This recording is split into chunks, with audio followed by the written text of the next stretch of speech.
Gemini, April begins with several planets in Aries lighting up a part of your world that represents your friendships. So get ready to be with friends, to have things come up around friends, and put a lot of energy and action into it. There's several important events this month, the first being Venus conjunct Mars. And the Venus conjunct Mars happens on April 7th, and that timing is highlighting putting energy into your friendships. Venus conjunct Mars in Aries, in general, for everybody, means putting action and energy into that which you love, right? It's a new cycle for what we love. Venus and Mars always were, it's the romantic energy, but it also means Mars energy is about doing something, getting something going, and Venus is what we value. So getting something going about what we value. And for you, 2 months before your birthday cycle is an angle that represents friendships. So get something going about what you value around friendships. The new moon in Aries happens on the 10th.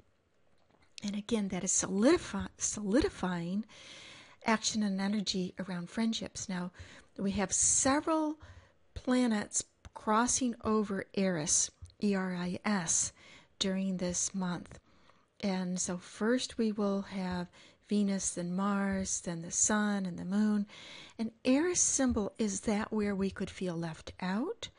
And again, because it's in that angle 2 months before your birthday month, that angle represents friendships. So if you feel that you're being left out of the conversation and friendships, take a look at that and see if it's really true or if it's a feeling, what's real, what's not real. There's some adjustment that may need to be made for you in that sector of your life. And if you truly do feel, or if you truly are left out of a group, left out of friends, left out of, being included, then you just might want to use this energy of a new beginning to create new friendships. Pluto goes retrograde on the 12th, and Pluto is moving retrograde in a sector of your world that represents, it's 150 degrees away from your Gemini energy. And that's an adjustment. What adjustments do you need, want, desire to make that deal with other people, what other people may expect from you and what you may expect from other people? So there's some adjustment energy that's happening at that time.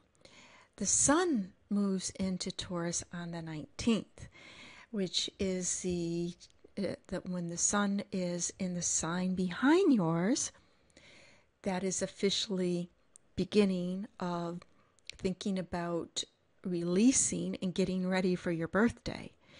So when the Sun enters Taurus on the 19th, and then the next day Mars enters into Taurus, Venus is already in Taurus there.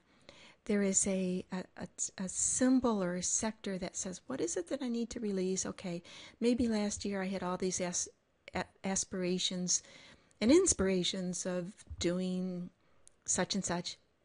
Let me let that go and rethink it. So this is a release time before your birthday month, the next time, right? The next ingress of the Sun will go into Gemini. And although some years it can be more bluesy than others this time of year, but this year you got Jupiter in your sign, so it's a good element of believing in yourself and taking action. You still want to look at what can I release so I have all the opportunity when my birthday month comes around to manifest what I want. The lunar eclipse in Scorpio is on April 25th. And so the lunar eclipse, so it's from the Sun in Taurus to the Moon in Scorpio, right? Scorpio and Taurus are opposite. But what's interesting about this eclipse is Mars is conjunct the Sun. And so there's an element of, I want, this is what I want to have. This is what's important to me.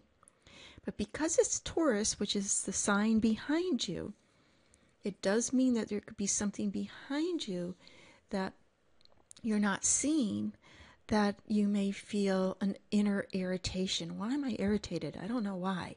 There's not really any reason. I can't really see why I'm irritated. But dig into your subconscious, allow your dreams or thoughts, or, when you're taking a shower, insights to come through about why you may feel irritated or agitated for no reason. And you could have some reasons, but this is the astrology is suggesting there's something below the normal reason you can point your finger at. And the moon in this lunar eclipse is conjunct Saturn. And Saturn, again, is 150 degrees away from your Gemini energy, the Scorpio energy is, and that's an adjustment energy. And it's in an angle or a sector that represents what do you need to do in your day-to-day life to take care of yourself. So suggesting this is a time to be very conscious of what you can do to take better care of yourself so you feel vibrant, alive, and healthy and happy.